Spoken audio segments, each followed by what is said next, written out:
दोस्तों, कल हमने देखा कि किस तरीके से समर शॉपिंग के लिए कियारा के साथ गया था। लेकिन वहां पर उसका किसी के साथ हंगामा हो गया था।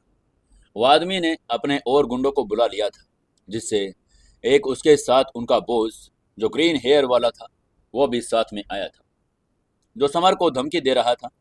लेकिन समर कहाँ किसी से डरने वाला था। उसके पास में वहाँ एक सेल्स पर्सन भी था, जो भी मार्शल आर्ट फाइट जानता था। उसने भी समर के साथ मिलकर फाइट की, और जैसे उसने पीछे देखा तो समर ने एक ही झटके में सभी लोगों को नीचे गिरा दिया था। अब आगे दोस्तों, सीक्रेट घर जमाई के 106वें एपिसोड में आपका हार्दिक स्वागत है। मैं मनदीप आपका सुकून एफएम चैनल पर स्वागत करता हूं। अगर आप पहली बार आए हैं तो चैनल को सब्सक्राइब कर लें। आपको कहानी अपनी सीक्रेट घर जमाई अच्छी लग रही है तो वीडियो को लाइक करें और चैनल को सब्सक्राइब जरूर करें। और इस कहानी को ज़्यादा से ज़्यादा अपने दोस्तों तक ज़रूर शेयर करें। एक प्यारा सा कमेंट करके हमें बताते रहें कि आपको कहानी कैसी लग रही है। और दोस्तों, शुरू करने से पहले एक लाइक का बटन ज़रूर दबा दिया करो। आप लोगों के लिए बता दूं, हमने सुबह 8:15 बजे अपनी नई कहानी सुपर वुमन मानवी शुरू कर दी है। अगर आपने अभी तक नहीं देखी है तो आप जाकर हमारी नई कहानी सुपर वुमन मानवी देख सकते हैं। बहुत ही इंटरेस्टिंग कहानी है। और इसी के साथ हमारी 6 बजे भी एक नई कहानी भी शुरू हो चुकी है, जो पूरा फैमिली ड्रामा है। तो आप अब ज़्यादा टेंशन ना लें और अपनी जो कहानियां हैं उसको ज़्यादा से ज़्यादा सुने और पूरे इंडिया में उसको फैलाने में हमारी मदद करें।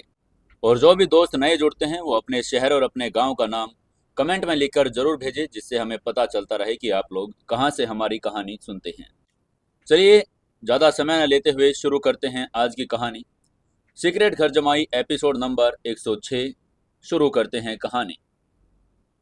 समर के शरीर से किलिंग इंटेंट बढ़ता जा रहा था, जिसे वो जमा नहीं कर सकता था, वरना उसके हेल्थ के लिए बिल्कुल हानिकारक होता।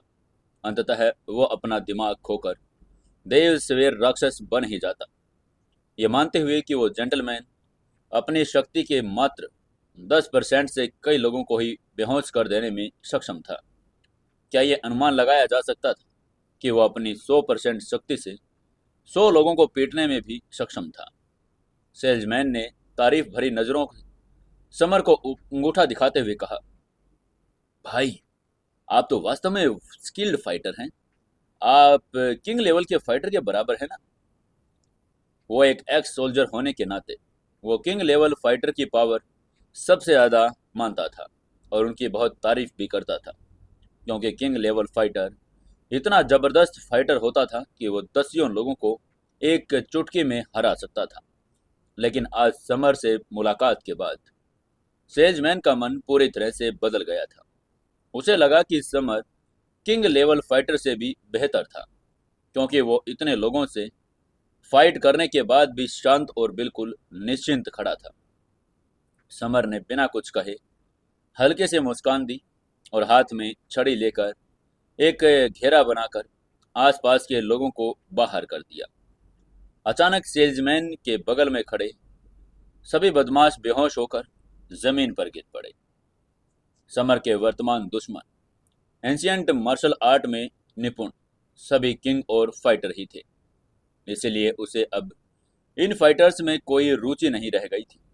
दुर्भाग्यवश उसके इर्द गिर्द हमेशा कुछ बेवकूफ़ लोग रहते थे, जो उसे हमेशा परेशान करते रहते थे, जिससे वो काफ़ी उदास भी हो जाता था। दसियों बदमाशों को जमीन पर गिरता देखकर ग्रीन हेयर की आंखें डर से पीली पड़ गई थी। वो बदमाशों का सरदार था। वो मूर्ख नहीं था, क्योंकि उसे ये एहसास हो चुका था कि समर एक मार्शल आर्ट फाइटर है और वो समर का मुकाबला पूरी जिंदगी भी नहीं कर पाएगा। ग्रीन हेयर ने भौहें चढ़ाते हुए समर से कहा, सर, सर, मुझसे गलती हो गई। मैं अभी यहाँ से जा रहा हूँ।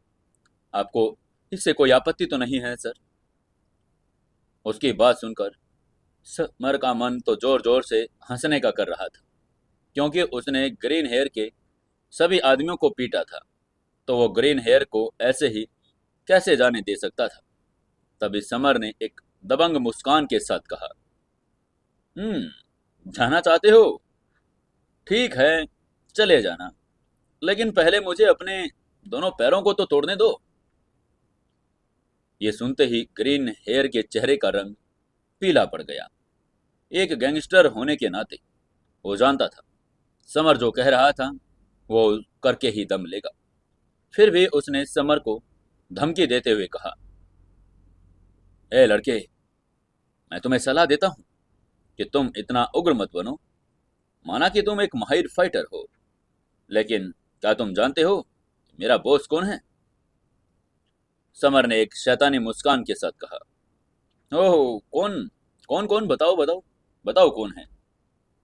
ग्रीन हेयर ने धीरे से कहा, बस आपको बता दूं, मैं आयरन फिस्ट सेक्ट के एक मास्टर से जुड़ा हुआ हूं, जिसे मैं अपनी कमाई का एक बड़ा हिस्सा देता हूं। बेहतर होगा कि तुम कुछ भी करने से पहले अच्छी तरह सोच लो, नहीं तो अंजाम तुम्हें पता है क्या होगा। उसकी बात सुनते ही समर की आंखों में एक ठंडी सी चमक आ गई।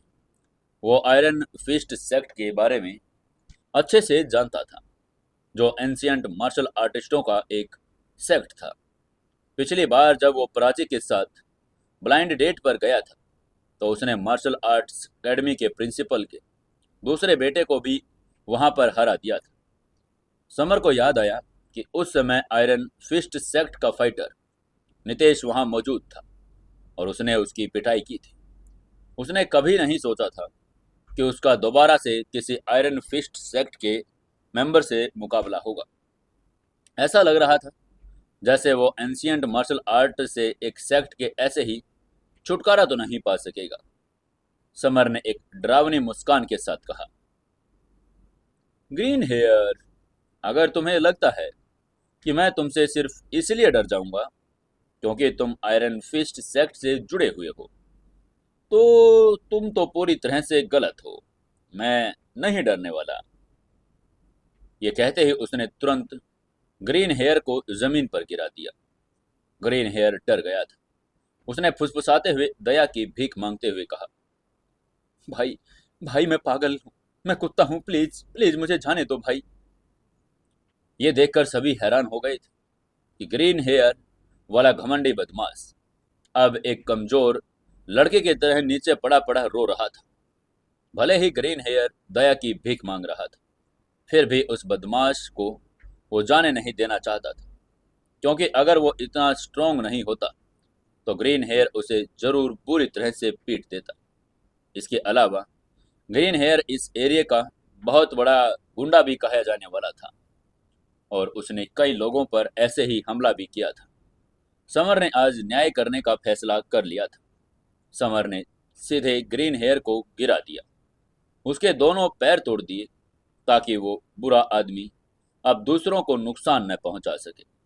जहां तक उस अधेड़ उम्र के आदमी का सवाल है, समर उसे भी ऐसे जाने नहीं देना चाहता था, जिसके परिणाम स्वरूप उसने उस आदमी के दोनों पैर भी तोड़ दिए थे। तभी हिंसेंस टीवी स्टोर के सेल्समैन ने अपना मुंह साफ करते हुए कहा, अरे भाई, भाई आप तो सचमुच कमाल हैं भाई। इन लोगों को सजा देकर आपने बिल्कुल सही किया है। समर ने मुस्कुराते हुए उसका शुक्रिया अदा किया और कहा, हमारी मदद के लिए आपका भी बहुत बहुत धन्यवाद दोस्त।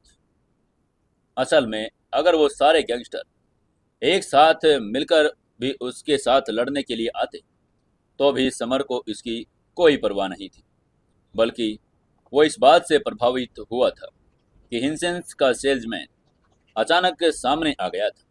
उस समय आसपास बहुत सारे लोग थे, लेकिन जब बाकी लोग डर के मारे भाग रहे थे, तब सिर्फ यही सेल्समैन आगे आया था और उसने समर की मदद की थी। तभी अचानक पीछे से किसी ने ताली बजाई और पुराने जमाने की ड्रेस पहने एक महिला दुकान में दाखिल हुई। ये महिला बहुत सुंदर थी, लगभग 25 साल की, अंडाकार चेहरा और विलो लीफ जैसी उसकी भौहें। उसकी गोरी और मुलायम त्वचा बेहतरीन जेड के जैसी थी। उसकी आंखें तारों के जैसी चमकीली लग रही थी। वो इतनी खूबसूरत थी कि कियारा से भी मुकाबला कर सकती थी। समर उस लड़की को हैरानी से देख रहा था। एंशियंट ड्रेस वाली यह महिला ने तारीफ भरे स्वर में शांतिपूर्वक कहा, शैडो किंग वास्तव में शैडो किंग है, जो आपकी ताकत के मात्र 10% के साथ ही इन चींटियों से निपट सकता था।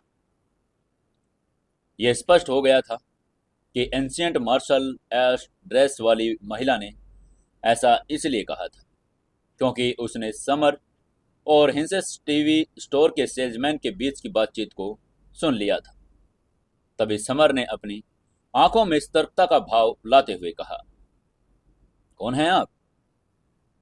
हालांकि महिला देखने में बहुत खूबसूरत और नाजुक लग रही थी, लेकिन फिर भी समर को उसमें एक स्ट्रॉन्ग ताकत का संकेत महसूस हो रहा था जो बहुत छिपी हुई थी।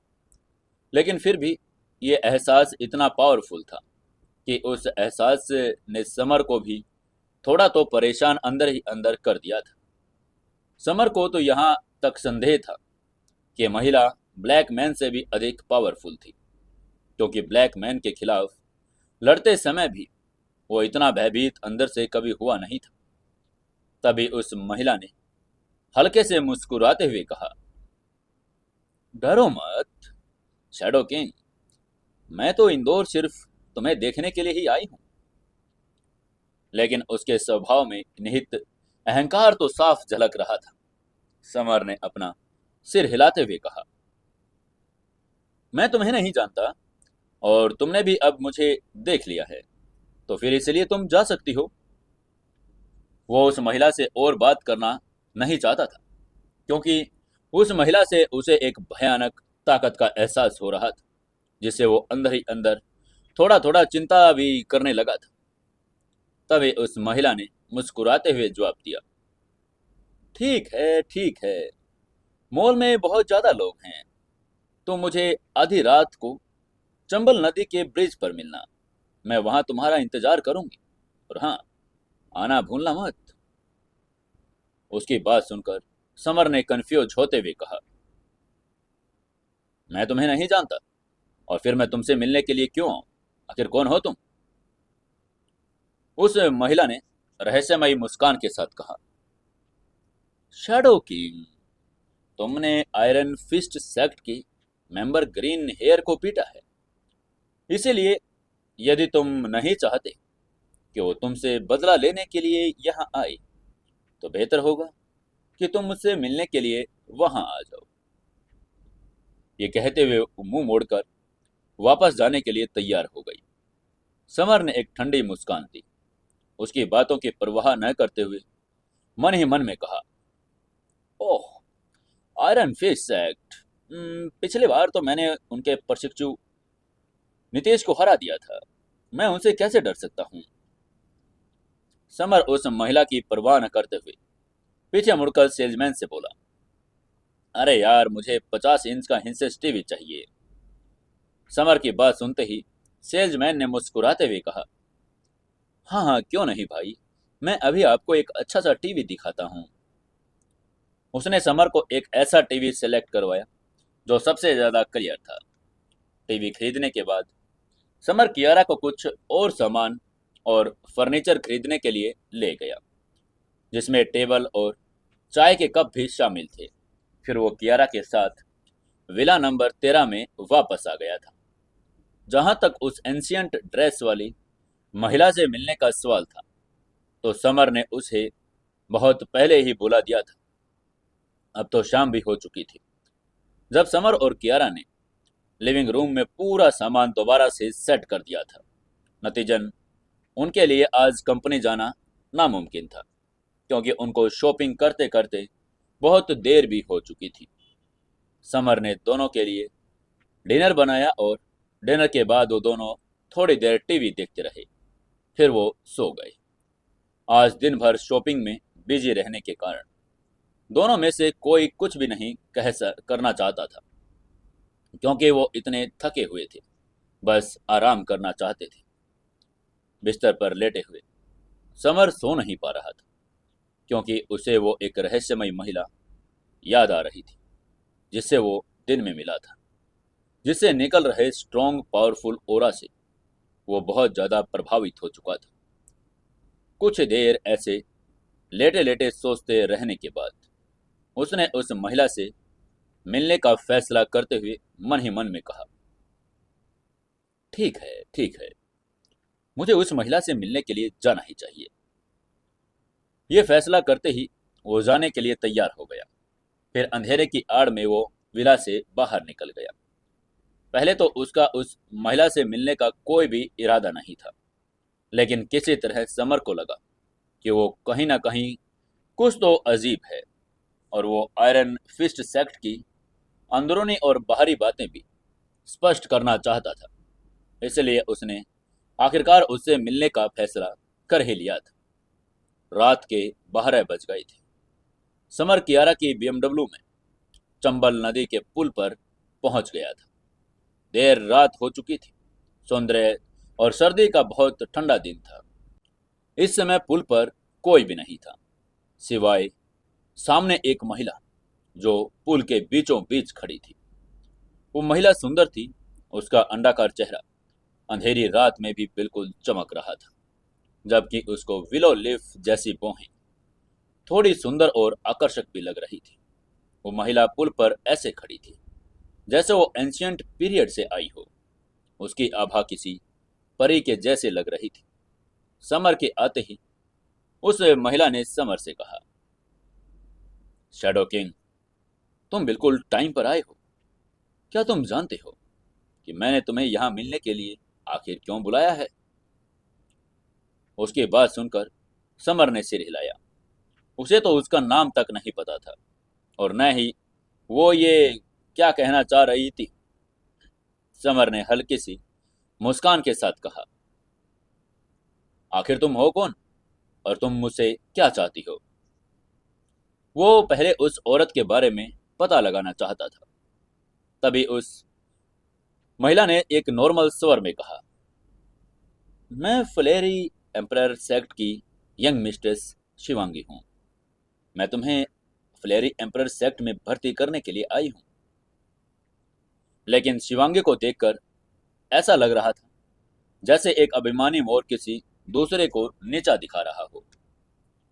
उसकी बात सुनकर समर ने भौहें चढ़ाई, क्योंकि ये जब दूसरी बार था उसने इस नाम के बारे में सुना था। पहली बार इंदौर फाइटिंग एरिना में उसने यह नाम सुना था। वो भूरे कपड़ों वाले एक बूढ़े आदमी से, जो खुद को फ्लेरी एम्परर सेक्ट का आदमी बता रहा था। समर को वो भर्ती करना चाहता था, लेकिन समर ने उसे मना कर दिया था। ये अप्रत्याशित था कि इस बार फ्लेरी एम्परर सेक्ट की यंग मिस्ट्रेस खुद वहां आ गई थी। समर ने मुस्कुराते हुए उसकी बात का जवाब देते हुए कहा, माफ करना, मुझे आज़ादी पसंद है। मुझे दूसरों के सेक्ट में शामिल होना बिल्कुल पसंद नहीं। मैं ऐसे बंद कर काम नहीं कर पाऊंगा। उसने सीधे शिवांगी को साफ साफ मना कर दिया। शिवांगी ने अपने लाल होठ खोलते हुए कहा, ना कहने में जल्दबाजी मत करो shadow king. Fiery emperor sect ancient martial art तकनीकों में सुप्रीम क्लास है। कलेरी पाटो और मैक्लोडगंज मॉन्क मार्शल आर्ट से भी ज़्यादा पावरफुल। इसलिए अगर तुम हमारे साथ आओगे तो तुम्हें एंशियंट कॉइन्स में जाने का भी अधिकार मिल जाएगा। जैसा कि नाम से पता चल रहा था, फ्लेरी एम्परर और येलो एम्परर द्वारा स्थापित फ्लेरी एम्परर सेक्ट मानव की उत्पत्ति के समय से ही अस्तित्व में था। इसका इतिहास केरल कलियरपटु से भी अधिक पुराना था, जिसका इतिहास प्रागैतिहासिक काल तक जाता था। शिवांगी के शब्द सुनकर समर एक पल के लिए स्तब्ध सा रह गया था। उसकी आंखों में एक अजीब सा शौक था।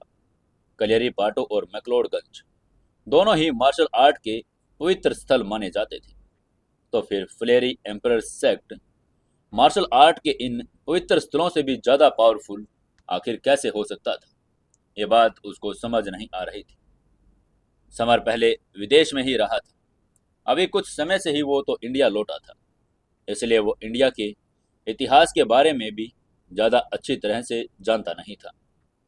फिर भी उसने फ्लेरी एम्परर और येलो एम्परर के बारे में सुना हुआ था, जो इंडिया मार्शल आर्ट के पूर्वज थे, जिनका इतिहास 5,000 साल से भी पुराना बताया जाता था। तभी उस महिला ने आगे कहा, शैडो किंग, तुम्हें ड्रैगन किंग के बारे में अच्छे से पता होगा, क्योंकि तुम दोनों तो किंग लेवल के फाइटर हो। समर ने हाँ में सिर हिलाते हुए कहा, हाँ हाँ, मैं उसे अच्छी तरह जानता हूँ। ड्रैगन किंग कमाल का फाइटर है। शिवांगी ने अपने माथे के बालों को सहलाया और धीरे से कहा, ठीक है, मैं आपको बता रही हूँ। यहाँ तक कि ड्रैगन किंग भी फ्लेरी एम्परर सेक्ट में शामिल होने के योग्य नहीं है। पिछले महीने ईश्वरीय ड्रैगन पर्वत के एल्डर ड्रैगन किंग ने किसी सिफारिश के साथ ड्रैगन किंग को एम्परर सेक्ट में भेजा था, और अब वो सेक्ट का फर्श साफ करता है। उसकी बात सुनकर समर का चेहरा पीला पड़ गया। वो हैरान नहीं था, बल्कि वो भयभीत हो रहा था।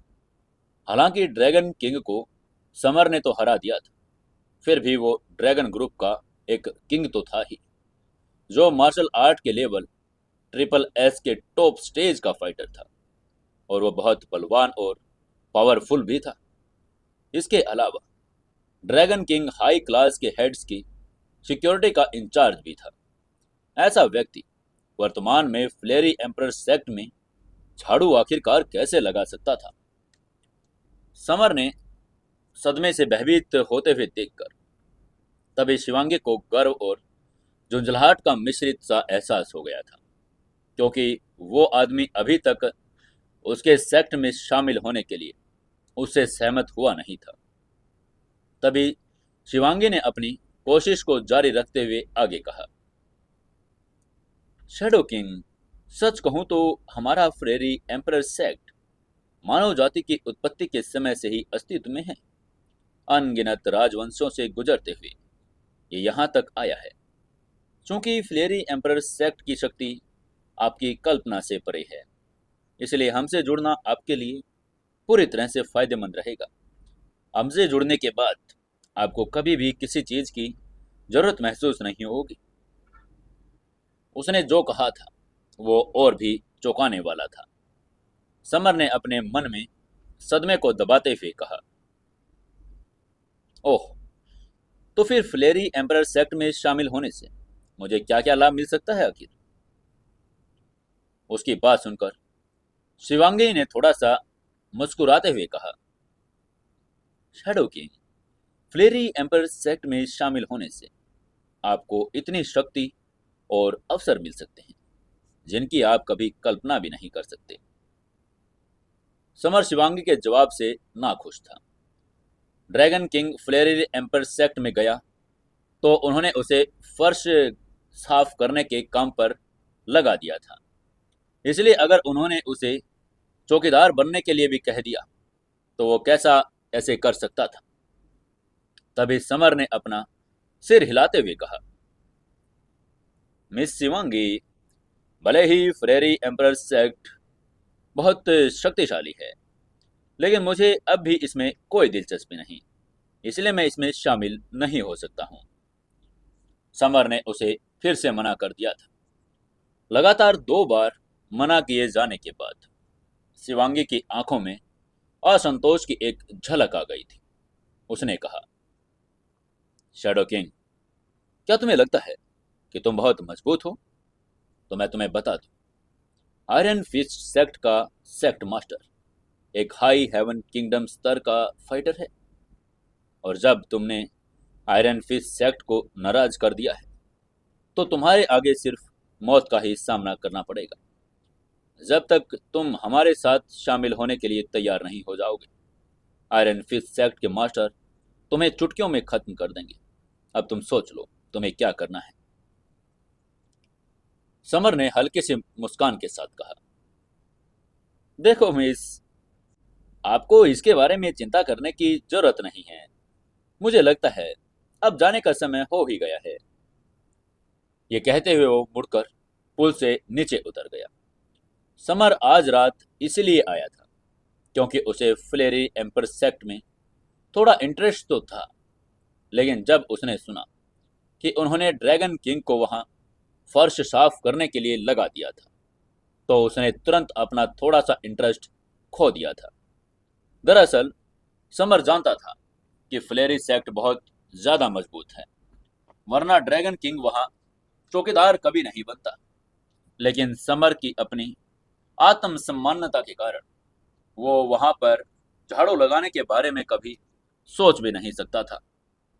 वहीं शिवांगी के चेहरे के भाव हल्के से बदल गए। उसने समर की पीठ को घूरते हुए अपनी आंखें सिकोड़ ली। वो सोच में डूब गई थी। उसे शुरू में लगा था कि समर उनके सेक्ट में शामिल होने के लिए राजी हो जाएगा, बशर्ते वो उसे फ्लेरी एम्परर सेक्ट की महिमा के बारे में बताए। लेकिन अंत में उसने अप्रत्याशित रूप से मना कर दिया था।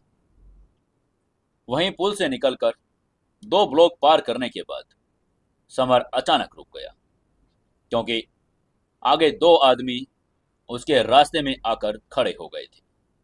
उन दोनों में से एक नितेश था, जबकि दूसरा लगभग 20 वर्ष की उम्र का एक नौजवान था, जिसकी त्वचा सांवली थी। उसने मार्शल आर्ट का कपड़ा पहना हुआ था और उसमें से एक शक्तिशाली आभा झलक रही थी।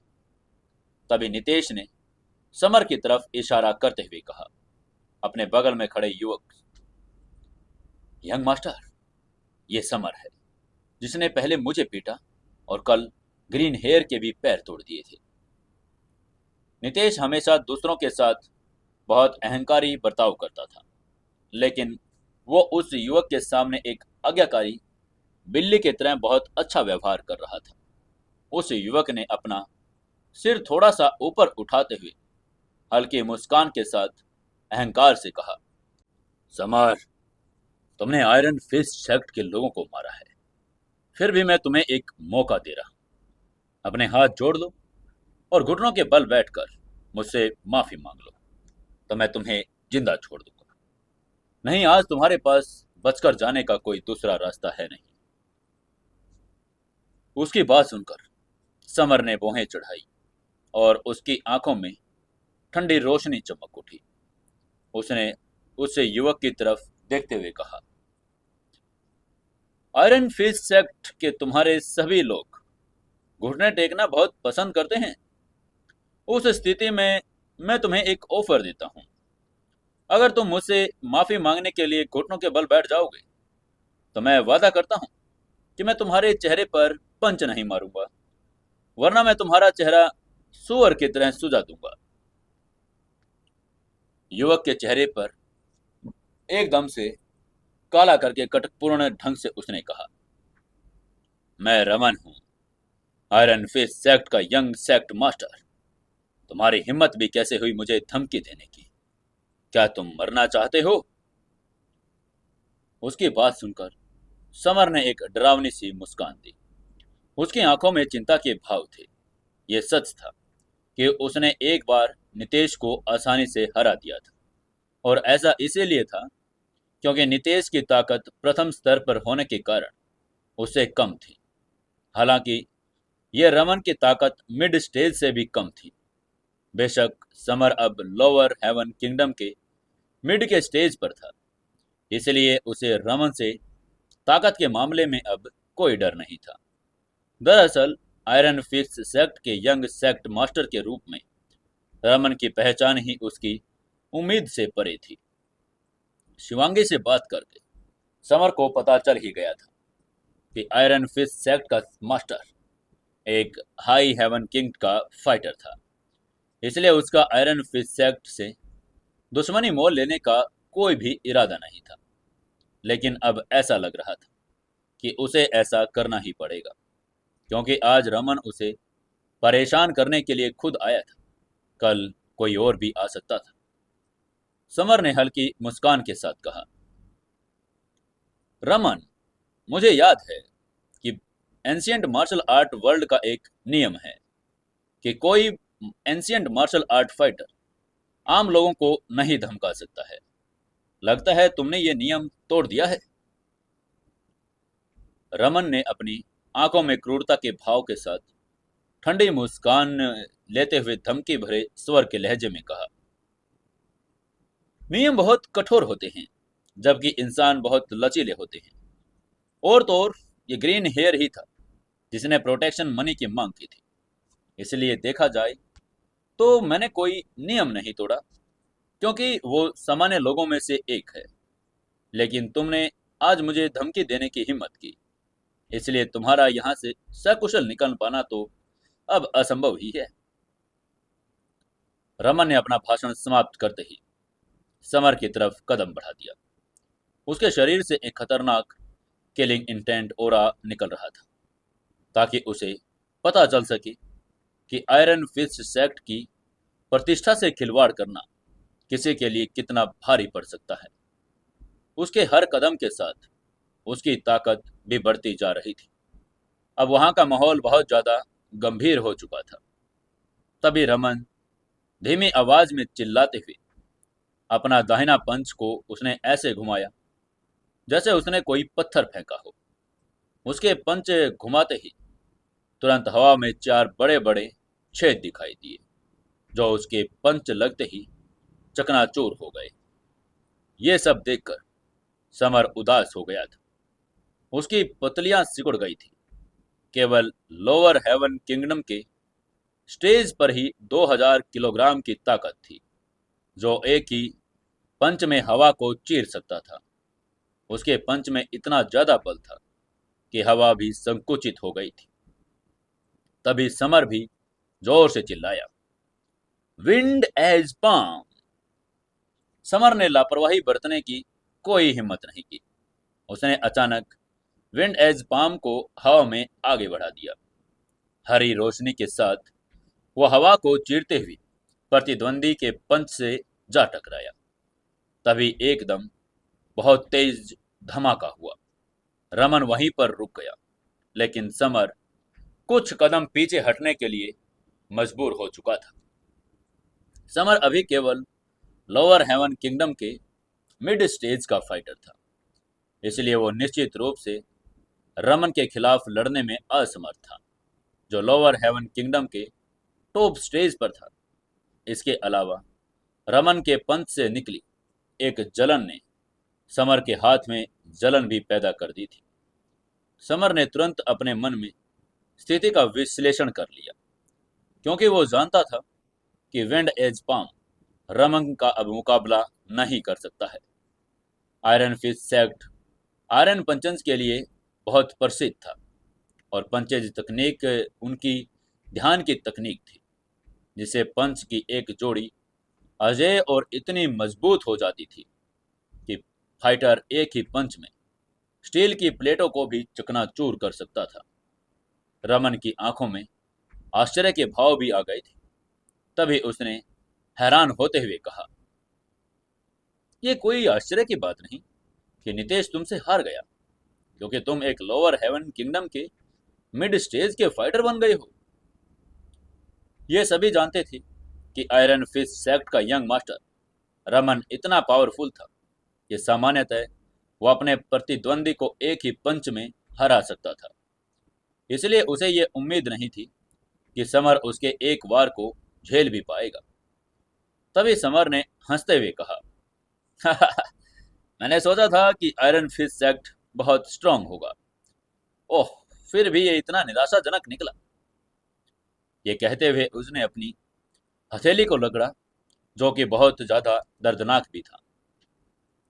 रमन ने ठंडी मुस्कान के साथ कहा, ओह, तुम बहुत घमंडी हो। अब मेरी आयरन फिस्ट का सामना करने के लिए तुम तैयार हो जाओ।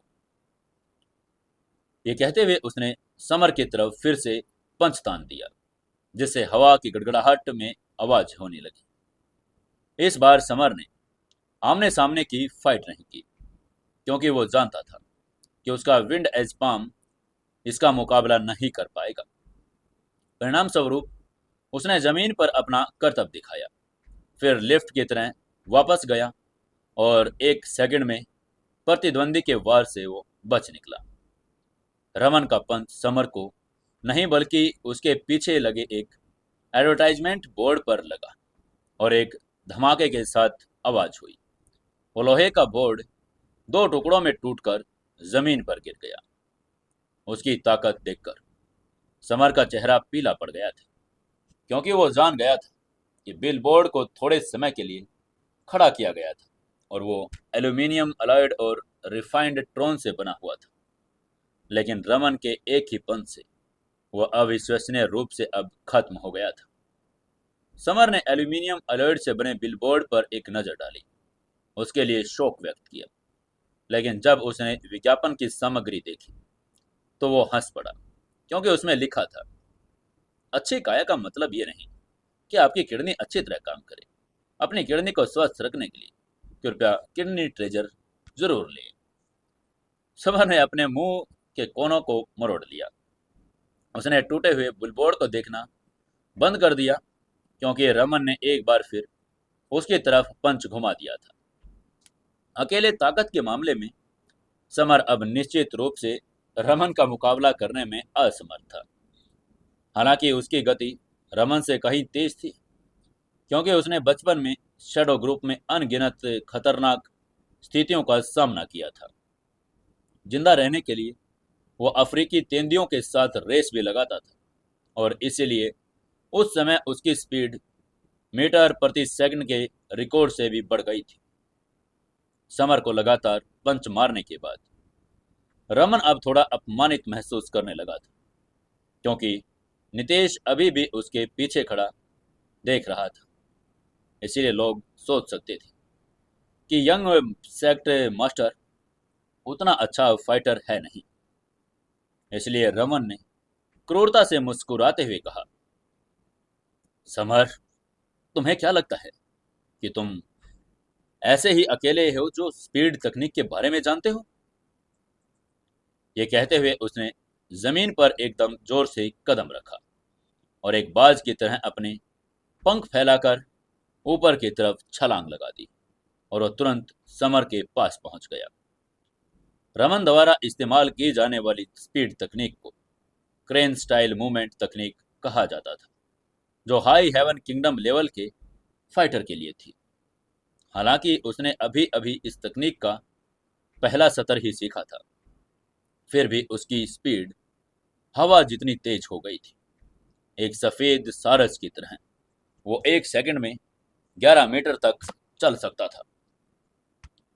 समर की अधिकतम गति 10 मीटर प्रति सेकंड थी, लेकिन क्रेन स्टाइल मूवमेंट तकनीक के साथ रमन की गति 11 मीटर प्रति सेकंड तक पहुंच गई थी।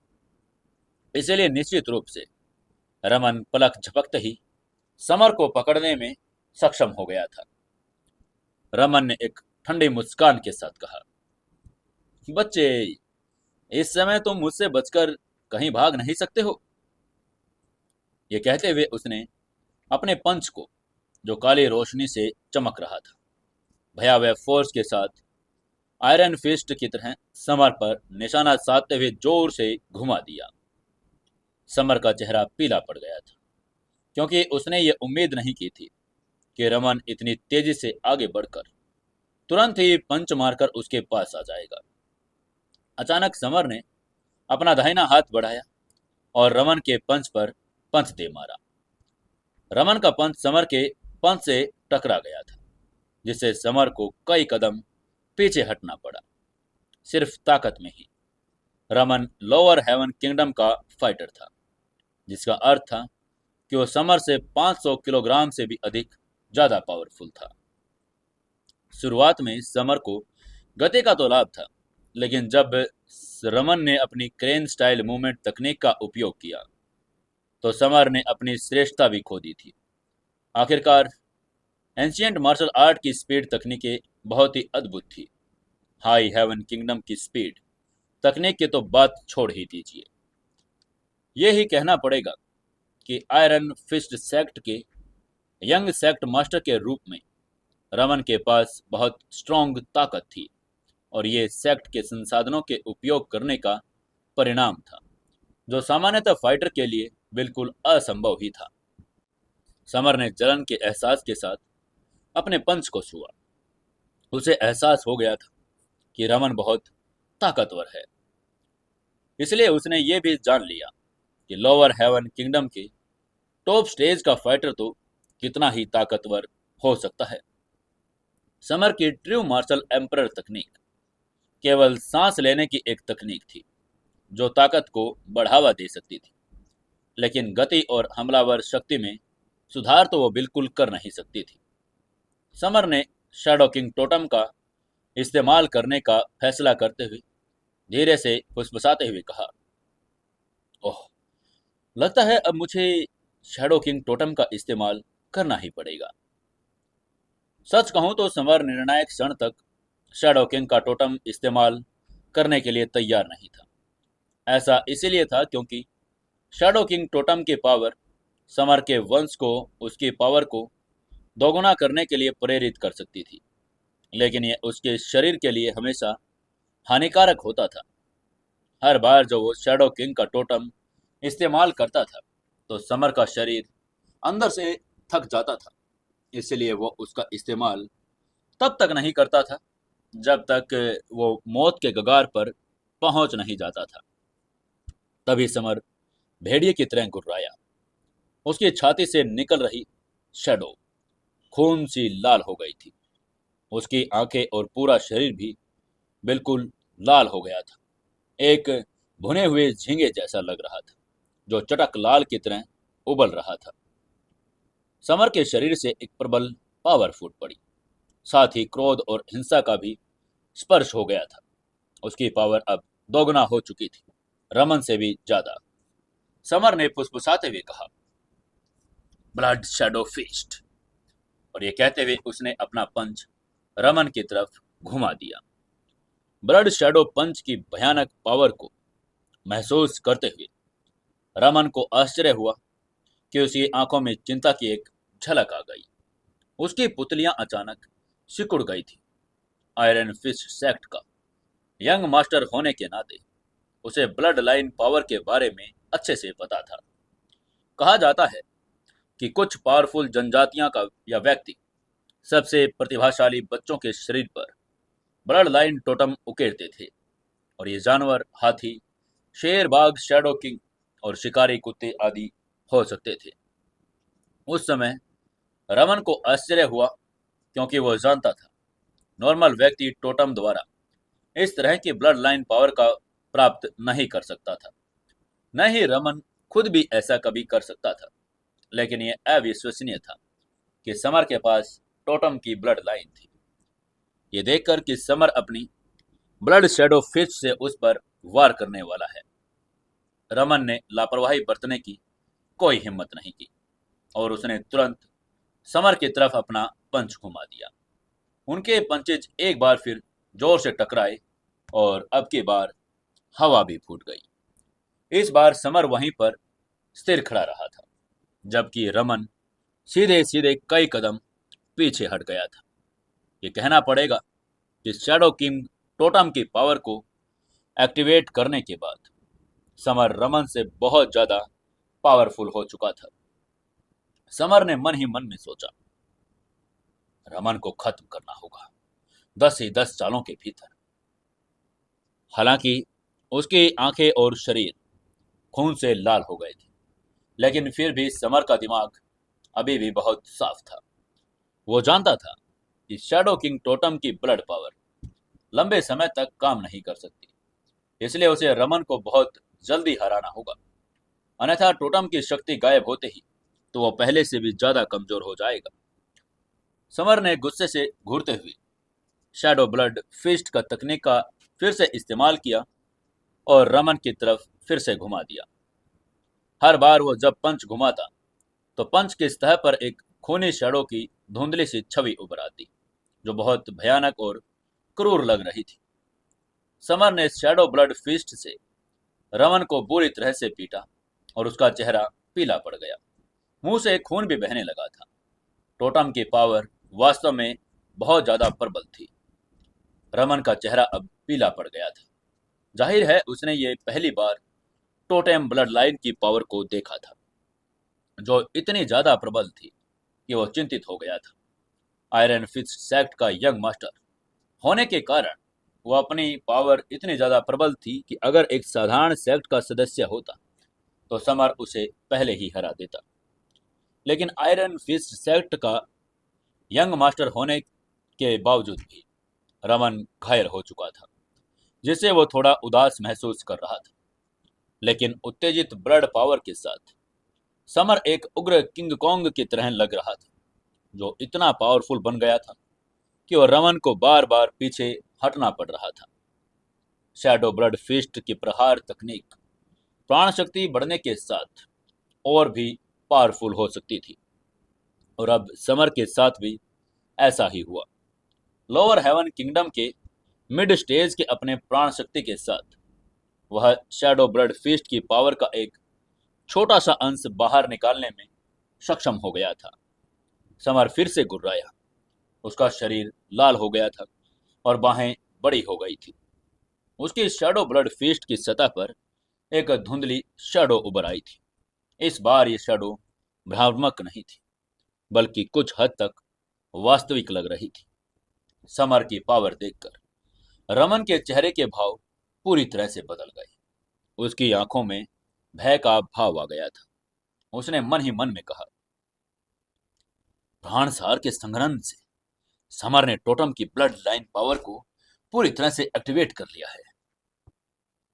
सिर्फ ताकत के मामले में रमन समर से नहीं डरता था, लेकिन उसे ज्यादा डर टोटम की ब्लड पावर से लग रहा था, क्योंकि यह प्राचीन काल से चली आ रही पावर थी।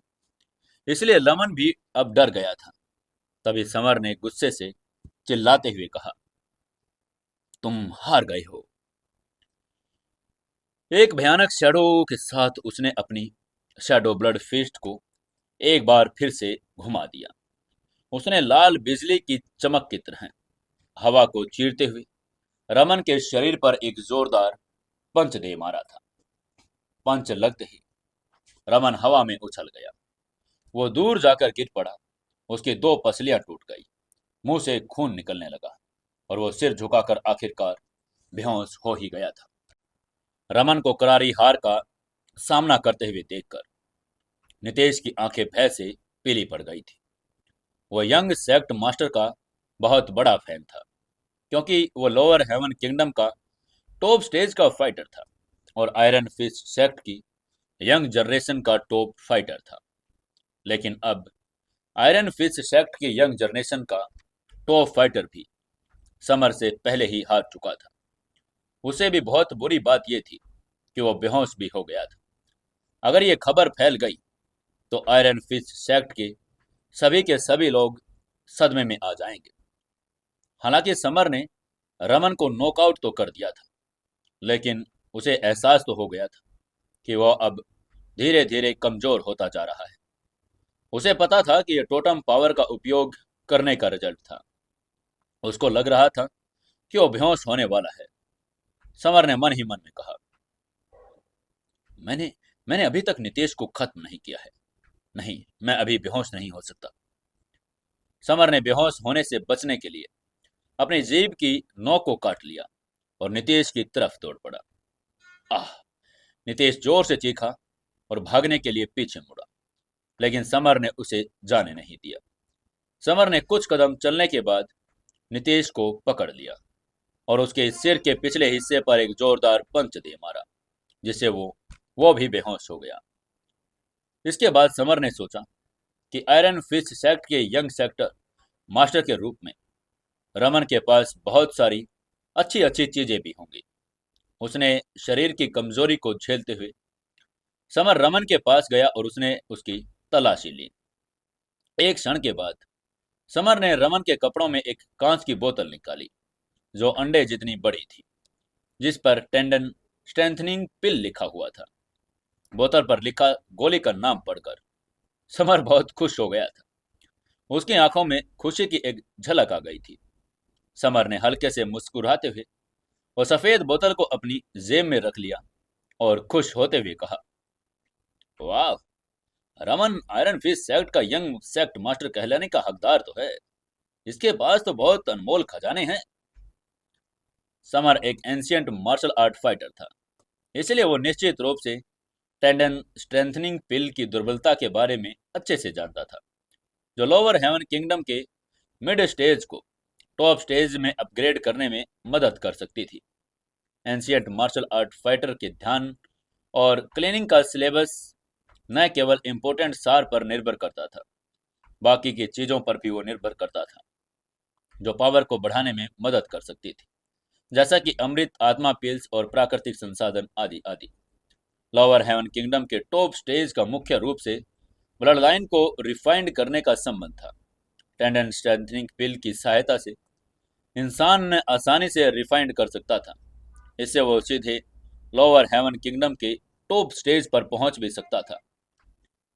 समर का चेहरा पीला पड़ गया था और वास्तव में अब वो बहुत कमजोर भी हो गया था, यहाँ तक कि एक साधारण व्यक्ति भी उसे आसानी से गिरा सकता था। समर ने अपनी फिर से जीप काटी और गाड़ी चलाकर विला की तरफ चल पड़ा। सौभाग्य से विला तक पहुंचने तक समर का सामना किसी और बुरे आदमी से नहीं हुआ, वरना वो खतरे में पड़ सकता था। जब समर घर आया तो कियारा पहले ही सो रही थी। वो कियारा को परेशान किए बिना ही अपने कमरे में वापस चला गया। हालांकि समर बहुत कमजोर महसूस कर रहा था, लेकिन उसका चेहरा उत्साह से भरा हुआ था। समर ने वो पिल निकाली और कांच की वो फिर कॉर्क निकाला और गोली अपने हाथ पर उड़ेल दी। टेंडन स्ट्रेंथनिंग पिल हरे रंग की अंगूठे आकार की हल्की हल्की चमक रही थी। समर ने अपना मुंह खोला और गोली जीभ पर रख ली। गोली उसके मुंह में जाते ही एकदम से खुल गई। एक सुखद सुगंध उसकी रक्त धाराओं और मेरिडियन में प्रभावित होने लगी, जिससे वो बिल्कुल परिष्कृत हो गई थी। मानव शरीर में बहुत सारी रक्त धाराएं और मेरिडियन होती हैं जो विभिन्न अंगों में बिखरी हुई है।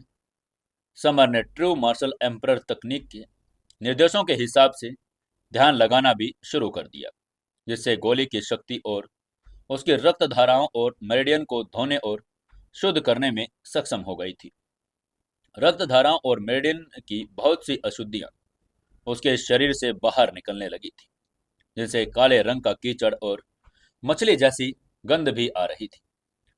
1 घंटे बाद समर की रक्त धाराओं और मेरिडियन की सभी अशुद्धियां बाहर निकल गई। उसका शरीर अब अधिक स्पष्ट और शक्ति से भरपूर हो गया था। समर तभी खड़ा हुआ, हवा में उछला, जिससे हवा में 4 बड़े छेद हो गए। 4 बड़े छेदों का मतलब था 2000 किलोग्राम की शक्ति, जो लोअर हेवन किंगडम के टॉप स्टेज का संकेत था। निसंदेह समर की साधना और शुद्धिकरण की प्रगति किसी राक्षस जितनी तेज भी थी नहीं, उससे भी ज्यादा, और अब बस असामान्य था। आमतौर पर दूसरे योद्धाओं को लोअर हेवन किंगडम के टॉप स्टेज तक पहुंचने में 1 साल तो यहाँ तक कि कुछ साल भी लग सकते थे, लेकिन समर ने इसे 1 महीने के कम समय में ही पूरा कर लिया था। निश्चित रूप से समर की साधना और शुद्धिकरण की इतनी तेज प्रगति इसलिए थी क्योंकि वो जिस ट्रू मार्शल एम्परर तकनीक की साधना कर रहा था वो सन्यासी गुरु द्वारा अपनाई गई थी और एक प्रकार की ध्यान तकनीक थी, जिसके अलावा उसका संबंध शैडो किंग टोटम से भी था। समर का जन्म शैडो किंग टोटम के साथ ही हुआ था, इसलिए उसके पास प्राचीन रक्त रेखा की शक्ति थी। लेकिन इस प्रकार की शक्ति अभी अंकुरित होना शुरू हुई थी, पूरी तरह से वो परिपक्व हुए नहीं थी। एक बार मैच्योर होने के बाद समर की शक्ति निश्चित रूप से बहुत अधिक प्रबल होने वाली थी। समर ने आत्मविश्वास से कहा, क्रोकोडाइल किंग, मेरा इंतजार करो, मैं तुम्हें कल मारने वाला हूं। अपने शरीर की शक्ति प्रबल महसूस करते हुए समर आत्मविश्वास से भर गया था। अब देखना बाकी ये था कि कल क्रोकोडाइल किंग को समर हरा पाएगा या नहीं। क्या होगा आगे कहानी में जानने के लिए जुड़े रहिए अपनी इस कहानी सीक्रेट घर जमाई के साथ। दोस्तों, कहानी को ज़्यादा से ज़्यादा शेयर करें, कमेंट करें और लाइक जरूर करें। अपनी जो दूसरी कहानियां शुरू हुई हैं उसको भी ज़्यादा से ज़्यादा लाइक करें, शेयर करें और कमेंट जरूर करें दोस्तों। और जो पहली बार आए हैं चैनल को सब्सक्राइब जरूर कर लेना।